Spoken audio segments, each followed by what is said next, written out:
বন্ধুরা এক্ষুনি গ্রাম থেকে দেখুন, গ্রাম থেকে বেরিয়েছি দুপুরে।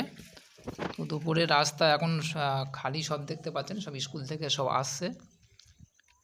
আর পুরো রাস্তায় সব ধান তোলা হয়েছে, আশেপাশে সব ধান দিয়ে রেখেছে, কারণ ধান এবছর খুব ভালো হয়েছে।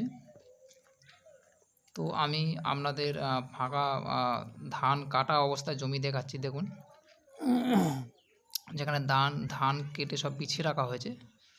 তো ধানের ফলন ভালো হয়েছে, যেটা আমি তোমাদের এই মুহূর্তে ভালোভাবে দেখাচ্ছি, যেটা তোমরা দেখতে পাবে ফলন ভালো হয়েছে। তো ভিডিওটা করছি দুপুরের দিকে, তো সকালে কাজে ব্যস্ত থাকি, ওই কারণে ভিডিও করা হয়নি ঠিকমতো। তো আমি আপনাদের সব কিছু দেখাচ্ছি। দেখুন, তো দুপুরের দিকে বিশেষ করে লোকজনের আনাগোনা কম, কারণ এই সময় খেয়ে দিয়ে লোক ঘুমোয় আর কি, সব জায়গায় একই রকম থাকে।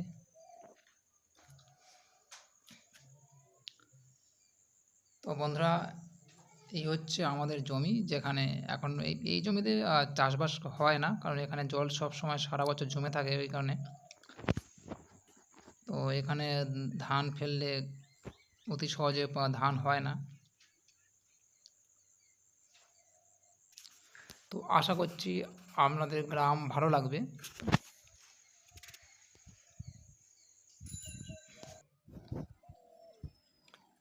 বন্ধুরা দেখতে পাচ্ছ, এটা গ্রামের পাশে একটা বড় পুকুর রয়েছে।